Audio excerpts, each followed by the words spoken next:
இணைந்து ஜெபிப்போம். ஆண்டவரே, இயேசுவே, தூயகத்தில் உரைபவரே, உம்மை போற்றுகிறேன். அல்லேலுயா. வலிமை மிகு விண்ணகத்தில் அமர்ந்தவரே, உம்மை போற்றுகிறேன். அல்லேலுயா. வல்ல செயல்களாலும் எல்லையில்லா அன்பினாலும் வாழ்வு தந்தீரே, நன்றி சொல்கிறேன்.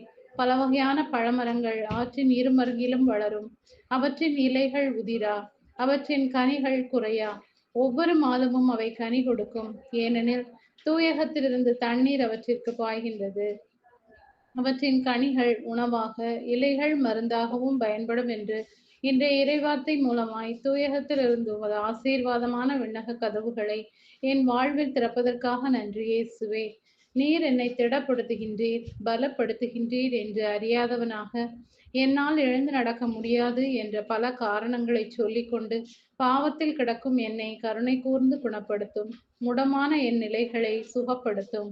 ஆண்டவரே, இயேசுவே, மீட்பருளும் ஊற்றுகளிலிருந்து நீங்கள் அகமகிழ்வோடு தண்ணீர் முகந்து கொள்வீர்கள் என்றவரே, உமது தூய ரத்தம், தூய தண்ணீர் கொண்டு என்னை கழுவி தூய்மையாக்கும்.